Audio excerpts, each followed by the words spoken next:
فرمایا اگر جہاد کا معاملہ ہو، کفر اور اسلام کی لڑائی ہو، اس میں اکڑنا جائز ہے،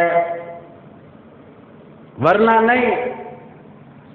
حضور کا فیصلہ آ گیا کہ حضرت ابو دجانہ اگر اکڑ کے کفار کی طرف بڑھ رہی ہیں، ان کو مٹانے کے لیے، نیست و نابود کرنے کے لیے، تو ٹھیک کر رہے ہیں،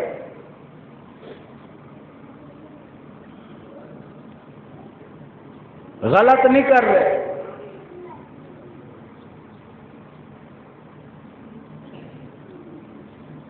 یہاں تک کہ آگے بڑھے ہیں، لڑائی کی ہے اس صحابی نے۔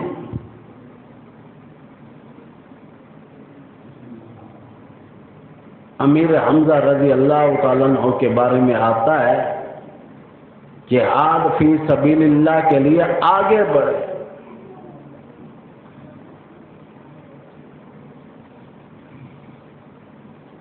واشی جو ہے اس کو تیار کیا ہوا تھا ہندا نے،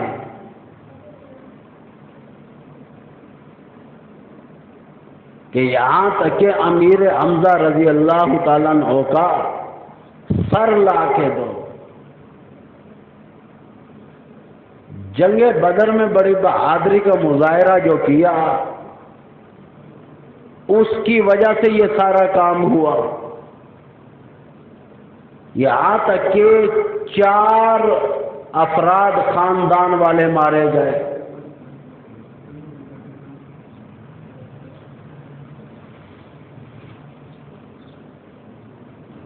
ہندا جو ہے ابو سفیان کی بیوی ہے، اس نے عہد کر لیا، ادھر سے کفار مکہ نے بھی عہد کر لیا کہ جب تک بدر کا بدلہ نہیں لیں گے اس وقت تک غسل جنابت نہیں کریں گے، یعنی کہ اپنی بیوی کے پاس نہیں جائیں گے، غسل نہیں کریں گے۔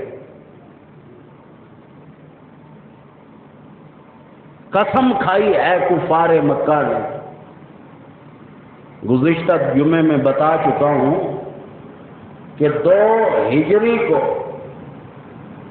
جنگ بدر ہوئی، 3 ہجری کل کا دن آ رہا ہے، 15 شوال المکرم سن 3 ہجری میں یہ جنگ ہوئی۔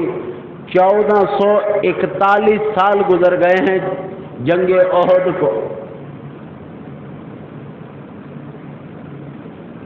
70 چہیتے صحابہ اسی جنگ میں شہید ہوئے۔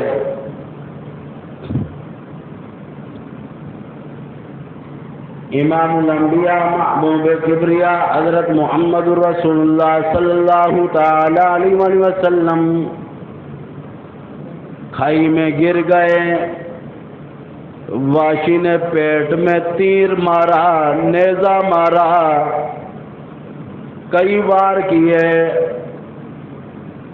حضرت سیدنا امیر حمزہ رضی اللہ تعالیٰ عنہ شہید ہو گئے احد کے دامن میں۔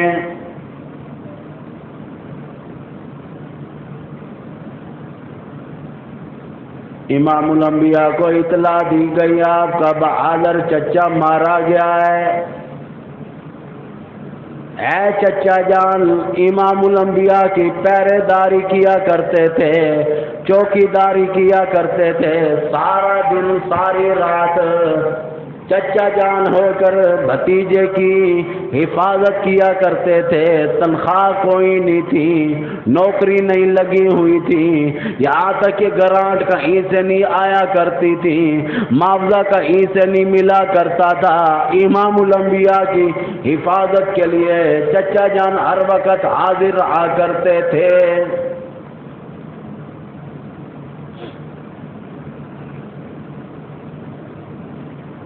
کتابوں میں آتا ہے کہ حضرت عمر رضی اللہ تعالیٰ عنہ ننگی تلوار لے کر آ رہے تھے، ادھر امیر حمزہ رضی اللہ تعالیٰ عنہ اپنے بھتیجے کی، آمنہ کے لال کی، عبداللہ کے دلارے کی، عبد المطلب کے پوتے کی حفاظت کے لیے کھڑے جو تھے، پتہ چلا یہاں تک کہ عمر بن خطاب آ رہا ہے، ننگی تلوار ہاتھ میں ہے۔ فرمایا اگر نیت صاف لے کر آ رہا ہے تو ٹھیک ہے، اگر امام الانبیاء کو نقصان کے لیے آ رہا ہے، اسی کی تلوار ہوگی، اسی اپنے ہاتھ سے اس کی گردن اڑا کر اس کے ہاتھ میں رکھ دوں گا۔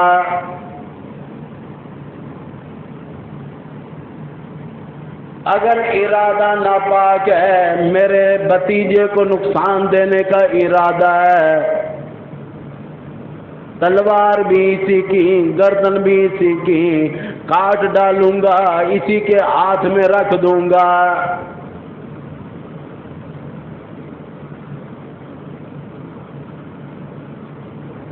یاد رکھنا امام الانبیاء 13 سال مکہ مکرمہ میں نبوت کے بعد زندگی گزاری، بڑے دکھوں کا سامنا کیا، مدینے میں آ گئے، جنگ بدر کا موقع ہے، مسجد نبوی میں امیر حمزہ رضی اللہ تعالیٰ عنہ کہنے لگے اے بھتیجے، کفار مکہ والے پھر آ گئے، 1000 دشمن عناصر اکٹھے ہو کر آ گئے، اب کیا کیا جائے؟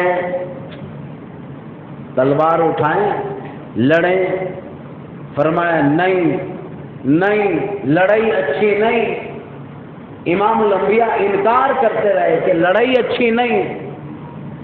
قرآن آ گیا تؤمنون باللہ ورسولہ وتجاہدون فی سبیل اللہ بِأَمْوَالِكُمْ وَأَنفُسِكُمْ ذَلِكُمْ خَيْرٌ لَكُمْ إِن كُنتُمْ تَعْلَمُونَ۔ مالک کائنات نے جہاد فی سبیل اللہ کا آرڈر دیا۔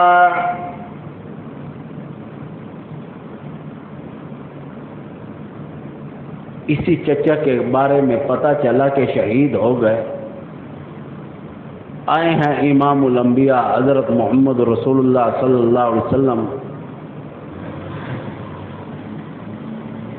کہ چچا کے بارے میں دیکھوں کیا حال ہے۔ کتابوں میں آتا ہے سر سے کپڑا اٹھایا تو کھوپڑی بھی نہیں، مغز بھی نہیں، آنکھیں نہیں، دونوں کان نہیں، ناک نہیں، منہ میں زبان نہیں، دل نہیں، کلیجہ نہیں، یہاں تک کہ بازو نہیں، 11 ٹکڑے کیے ہیں حضرت امیر حمزہ رضی اللہ تعالیٰ عنہ کے۔ اور آج ہم احباب پھونک مار کر جنت میں جانا چاہتے ہیں۔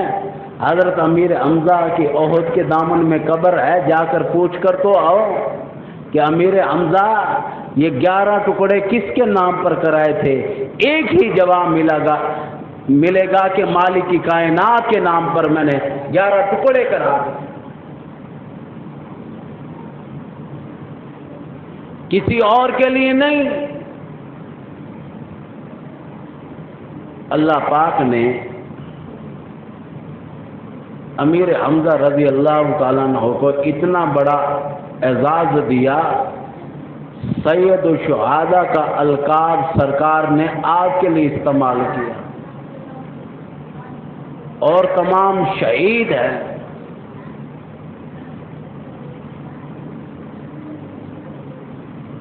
حدیث شریف میں آتا ہے کہ قیامت کا دن آئے گا، شہیدوں سے پوچھا جائے گا تمہیں حوریں دے دی گئی، غلمان دے دیے گئے، کیا تم خوش ہو؟ کہیں گے نہیں۔ تمہیں بالا خانے دیے جاتے ہیں، تمہیں یہاں تک کہ کستوری کے بنے ہوئے محلات دیے جاتے ہیں، عنبر کے بنے ہوئے محلات دیے جاتے ہیں، زمرد اور یاقوت کے محلات دیے جاتے ہیں، کیا تم خوش ہو؟ کہنے لگے نہیں۔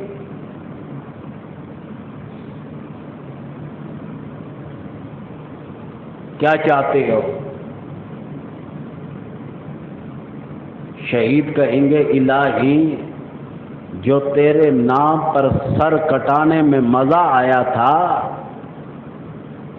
ہم تو یہی چاہتے ہیں کہ پھر ہمیں دنیا میں بھیج، پھر تیرے نام پر سر کٹا کے آئیں۔ جو مزہ تیرے نام پر سر کٹانے میں ہے اور کسی چیز میں نہیں۔ امام الانبیاء محبوب کبریا حضرت محمد رسول اللہ صلی اللہ تعالی علیہ وآلہ وسلم ہر وقت فرمایا کرتے تھے الہی اگر تیری راہ میں 100 مرتبہ شہید کیا جائے، 100 مرتبہ زندہ کیا جائے، میں بڑا راضی۔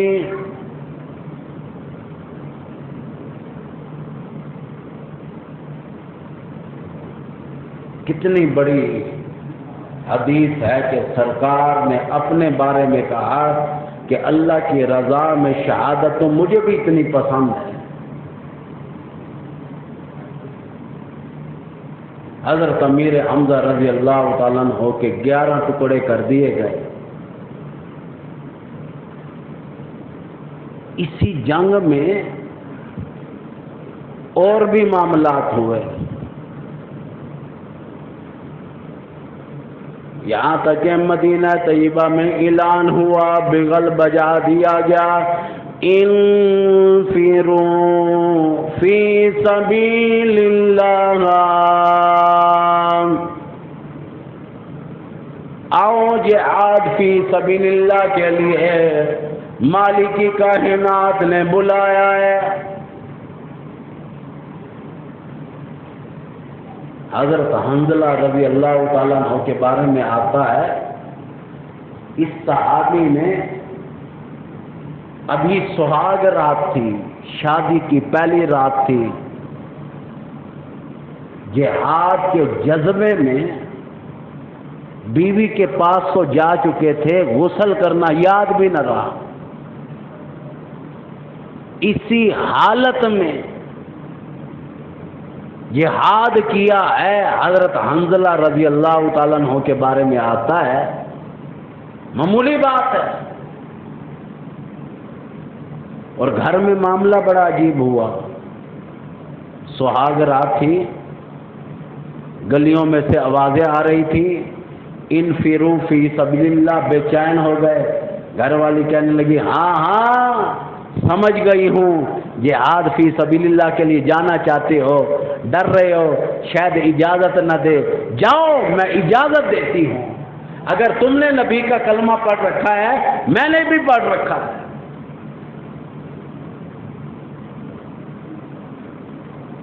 اس صحابی کے بارے میں آتا ہے کہ یہاں تک کہ جب اس کی لاش کو تلاش کیا گیا، لاش نہیں مل رہی۔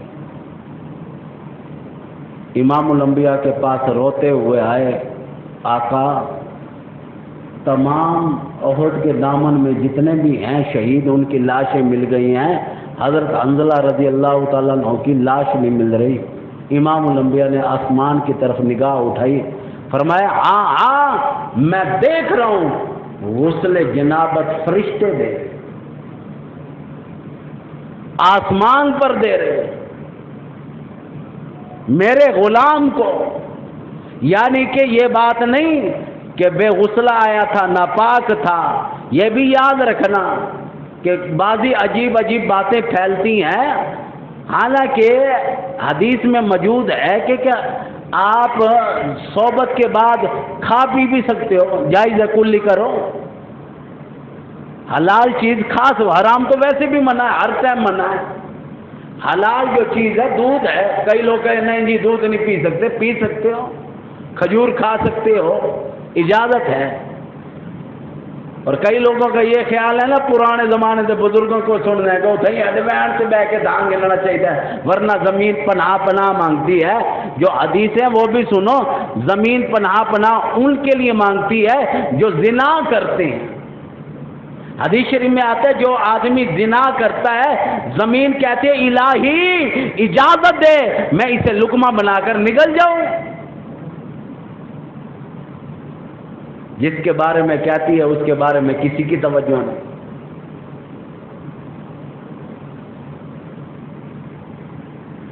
ایک صحابی تھا، معذور تھا، گھر میں عورت بیوی لڑنے لگی، کہنے لگی سب کے خامد جہاد میں گئے ہیں، میرا خامد گھر بیٹھا ہے، میں عورتوں میں بیٹھنے کے قابل نہ رہی۔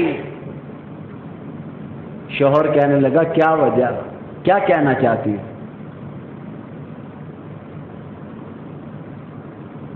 میں یہ چاہتی ہوں کہ تو بھی جہاد میں جا۔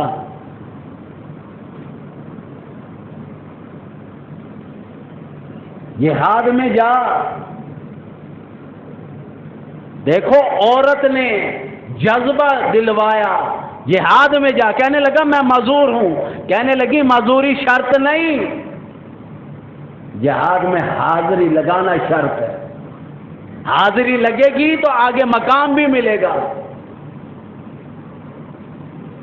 بیوی نے اتنا جوش دلوایا، کتابوں میں آتا ہے کہ یہاں تک اس صحابی نے 7 کافروں کی ٹانگیں کاٹ دی ہیں۔ جذبہ کی عورت ذات نے دیا۔ قاری محمد امین ملتانی رحمۃ اللہ علیہ فرمایا کرتے تھے کہ میں لاہور گیا بیان کرنے کے لیے، تو وہاں خطاب عورتیں بھی سن رہی تھیں۔ میں نے کہہ دیا کہ جو مرد نمازیں نہیں پڑھتے نا، اس کا گناہ تمہیں بھی ہوگا۔ میں کہ واہ، پڑھے نہیں نا تو گناہ ساکو تھی ہوئے۔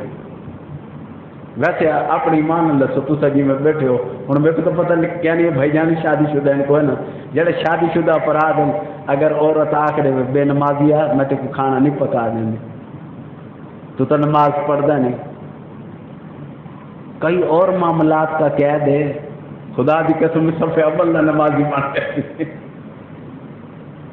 اور قاری نہیں فرماتے ہیں، جو میں اگلی دفعہ گیا،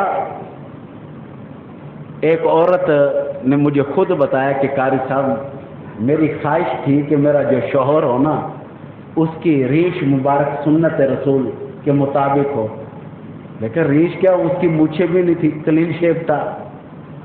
کہتی میں ہر وقت دل میں خواہش کرتی تھی کہ کاش یہ سنت رسول رکھے۔ وہ کہتے ہیں آپ جب بیان کر کے گئے تو میرے دل میں شرارت ہوگی۔ میں نے کیا دیا، ایک دن دوپٹہ لے کر آئی، اس کے سر پر رکھ دیا شور کے، دیکھا تیرے اور میرے چہرے سے کوئی فرق ہے؟ کہنے لگے اگلے دن سے اس داڑھی رکھ لی، اگلے ہی دن سے اس نے ریش مبارک رکھنا شروع کر دی۔ یعنی کہ جب بیوی کا ایسا تانا ملے نا پھر یہ سب کچھ ہوتا ہے۔ بتانا یہی چاہتا ہوں کہ گھر کو نماز والا ماحول بناؤ، قرآن والا ماحول بنے، دین متین کے تابع دار بن جاؤ، تابع ہو جاؤ۔ یہ نہیں کہ ہم سب نے دین کو اپنے تابع کیا ہوا ہے، دین کے تابع ہو کر راضی نہیں۔ اسی جنگ میں ایک صحابی ایسا ہے جس کا جنازہ 70 مرتبہ پڑھا گیا۔ یاد رکھنا سیدنا امیر حمزہ رضی اللہ تعالیٰ عنہ کا جنازہ 70 مرتبہ پڑھا گیا۔ کتنا اعزاز ملا۔ یہ تو ہم نے سنا ہے کہ علاقہ اور ہے، ایک یہاں جنازہ ہو رہا ہے تو ایک مظفر گڑھ ہو رہا ہے، 2 کا تو سنا ہے، 70 بھی کبھی جنازے سنے ہیں؟ امیر حمزہ رضی اللہ تعالیٰ عنہ کے لیے سرکار نے 70 مرتبہ جنازہ، اتنا بڑا اعزاز دیا گیا ہے اس صحابی کو۔ اور سید الشہداء حمزہ کے الفاظ سرکار مدینہ کی۔